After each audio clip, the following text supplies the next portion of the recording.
The budget session of India's parliament ended this week. This session spanned over 2 months with a brief break in between. A total of 16 bills were passed by both houses of parliament in this session. But it was the last couple of days that saw a lot of action, mainly centered around a new and contentious bill brought in by the Modi government, the Waqf Amendment Bill 2025. Lok Sabha and Rajya Sabha saw marathon debates over this bill in excess of 12 hours, and that too running into early morning. Both houses functioned till as late as 3 a.m. as this bill was being debated and deliberated upon.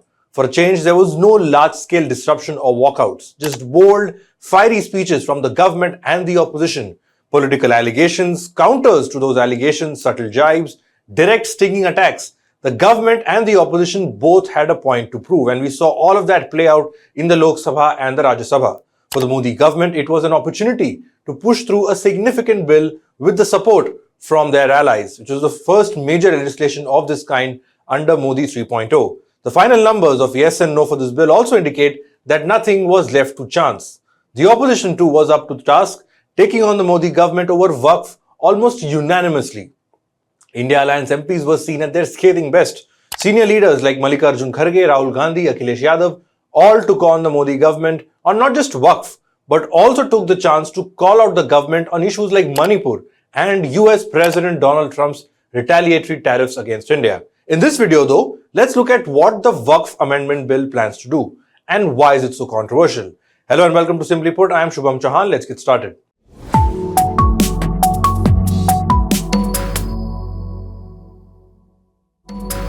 So India's parliament passed the Waqf Amendment Bill on Friday. This was following an intense and heated debate between the government and the opposition in parliament.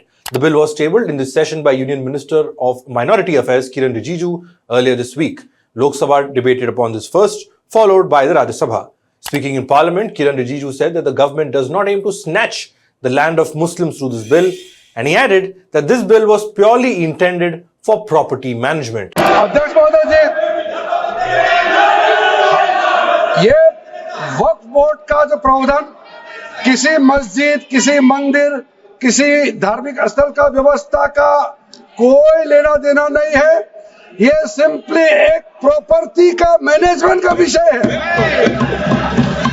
ये कोई मुसलमान अपना ज़कात देता है, फितरा देता है, उसको हम पूछने वाला कौन होते हैं? ये आपका धार्मिक भावना से जुड़े हुए चीज है, उसमें सरकार का कोई लेना देना नहीं है। लेकिन ये वक्फ प्रॉपर्टी का मामला है, लेकिन वक्फ प्रॉपर्टी का मैनेजमेंट करता है, मुतवालिज करता है। ये आपको इतना बेसिक ये फर्क जो है अगर समझ में नहीं आते या जानबूझ करके आप नहीं समझना चाहते हैं तो मेरे पास इसका कोई इलाज नहीं है। अध्यक्ष महोदय जी, ये आपके माध्यम से मैं फिर से कहना चाहता हूं कि ये सर क्या ये ऐसा बहस नहीं होता है जी। In fact, this bill was originally tabled in August 2024, just 3 months after the Lok Sabha election results. Reports say Bihar Chief Minister Nitish Kumar's JDU, his party, the JDU, and Chandrababu Naidu's TDP had raised some concerns about this bill in private. After all, both JDU and TDP have a substantial Muslim voter base in their respective states. The opposition too demanded a joint parliamentary committee at the time. They wanted the bill to go to a JPC. So, the Modi government had to budge. The Waqf JPC, headed by BJP MP Jagdambika Pal, submitted its final report on this bill to the government earlier this year. The JPC had suggested 14 changes to the original Waqf Amendment Bill. The Union Cabinet accepted all 14 of them and then tabled it earlier this week in Parliament. Eventually, here's what the numbers in both houses look like. In the Lok Sabha first, 288 MPs voted in favor of the Waqf Amendment Bill, while 232 were against it. Now, 272 is the majority mark. The Union government got 16 more votes than that.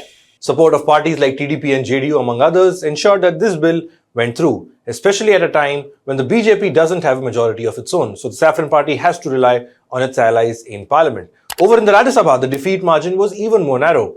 128 Rajya Sabha MPs voted in favor of the bill and 95 against it. Reportedly, this tight finish took even the opposition by surprise. The India bloc has 81 MPs in total, in the Rajya Sabha that is, and additional votes for this particular Waqf Amendment Bill came from other parties outside the India bloc like AIADMK, Biju Janata Dal and YSRCP.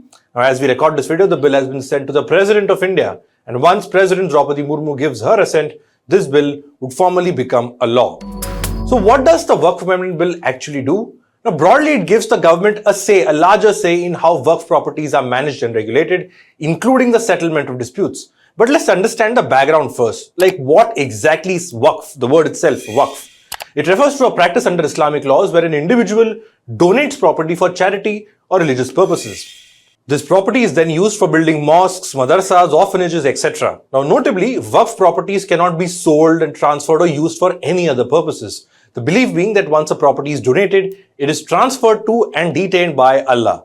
Back in the 1950s, this practice of donating property took the shape of a proper law, and it has gone under substantial changes in the years to follow. And finally, we settled at the Waqf Act of 1995. This act mandates the creation of state-level Waqf boards and also Central Waqf Council who manage these properties. And typically, a Waqf board includes nominees from the state government, Muslim lawmakers, members of the State Bar Council, Islamic scholars, and managers of Waqf properties themselves. As per government data, there are 8.72 lakh Waqf properties in India, covering an area of more than 38 lakh acres. Home Minister Amit Shah told the Lok Sabha that 21 lakh acres of Waqf land was added between 2013 and 2025 alone in just 12 years. Now, for reference, the combined land holdings of India's armed forces and the Indian Railways adds up to about 30 lakh acre. So by that count, the size of the Waqf property is much higher, making it the largest landholder in India. Besides, in case of disputes of Waqf properties, the matter used to go to a Waqf tribunal. The decision of this tribunal could not be challenged in the courts as well, the Indian judiciary that is. And then there was also the issue of corruption when it came to Waqf properties. Over the years, Waqf boards have been accused of corruption in its appointments, lack of efficiency, and even alleged mismanagement of properties. For instance, an investigation by the UP government in 2020 found that the actual number of properties owned by the Waqf board was way higher than the official number. It also revealed that the boards were claiming government and enemy land as Waqf land. Critics of the old Waqf board system point out that Waqf and Waqf boards were used as a means to even usurp large parts of land across the country. According to government data, at least 58,889 of Waqf properties are currently encroached upon, while more than 13,000 are under litigation. And the status of more than 4,35,000 Waqf properties still remains unknown. Which brings us to what the latest amendment does. The Modi government has inserted a few changes in the original 1995 Act. First is a tweak in the concept of a doctrine which is called Waqf by user. Under this, a land was considered Waqf property simply because it has been used as such over time. In other words, places like mosques and graveyards and madrasas used by the Muslim community ended up being de facto Waqf property in a way. In several other cases, land was even handed over to the Waqf boards orally and without formal paperwork in place. And that too has now changed. The new bill says only land officially declared or donated as Waqf will be recognized. And once this bill comes into effect, existing Waqf properties would remain under Waqf unless disputed or identified as government land. The government has also now clarified that if a government property was mistakenly recorded as Waqf, it will no longer be categorized as Waqf property. The bill adds that donors who dedicate land for Waqf must have been practicing Muslims for at least 5 years. That's the criteria, that they must be practicing Muslims for at least 5 years. Critics of the bill say that this is an additional hurdle being put on those who have recently converted to Islam and wish to donate property. The second major change in the bill: in case of disputes, the district collector and not the Waqf board will have the final say. And these disputes will be handled under state revenue laws. Not just that, the new bill also takes away the absolute power of sorts of the Waqf board, where this board had the power to declare any land almost in a way as Waqf land. Now, the power or responsibility to identify, declare and manage Waqf lands has been given to state government officials like district collectors. The third key change: previously, the Waqf tribunal's decisions were final in disputes. When it came to Waqf disputes, it was final, the decision of the tribunal, and these could not be challenged in courts. In fact, high courts were permitted to intervene only in special cases. The new bill gets rid of that. It says Waqf tribunal orders can be appealed to the High Court within 90 days of the order. And the fourth change that has sparked a huge row is the composition of the Waqf board itself. Under the new bill, 2 members in the Central Waqf Council must be non-Muslims. It adds that MPs, former judges and eminent persons appointed to the council need not be Muslims. And of the Muslim members in the council, 2 must be women. And lastly, the bill allows the central government to make rules regarding the accounts of these Waqf boards. Previously, state governments could audit Waqf board's accounts anytime. Now this has been given to the center, which can also get these accounts audited by the Comptroller and Auditor General of India, which is the government watchdog for corruption. Many in the Muslim community believe the new bill would give disproportionate power to the government and subvert a very old tradition in Islam. लेकिन doctor बाबा साहब अंबेडकर के संविधान को हर दिन कुचलने वाली ये सरकार देश के मुसलमानों से नफरत में इतनी अंधी हो गई है कि खुलेआम देश की संसद में देश सरकार के माइनॉरिटी मिनिस्टर साहब और होम मिनिस्टर साहब झूठ बोलते हैं और देश को गुमराह करते हैं, झूठ शब्द असत्य बोलते हैं। सरकार ने इस बिल का नाम उम्मीद रखा है। मंत्री जी कल से इसे देश के मुसलमानों के लिए नई उम्मीद बता रहे हैं। नहीं मंत्री जी, न तो यह बिल मुसलमानों के लिए नई उम्मीद है और न ही उम्मीद की नई किरण।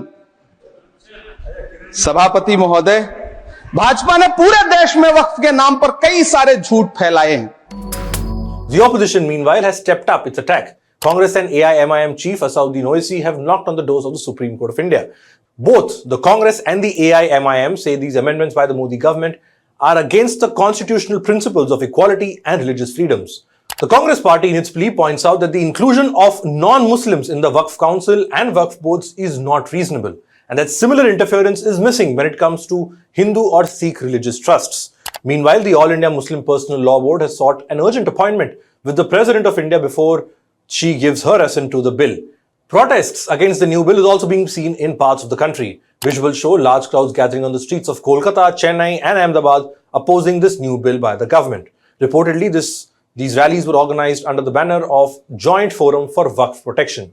Posters saying "We reject Waqf Amendment" and "Reject Waqf Bill" were seen at some of the protest sites.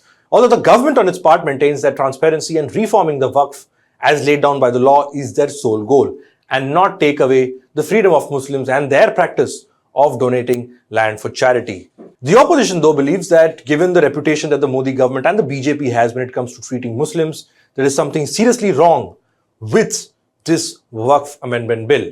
That's all we have for this episode. Thanks for watching.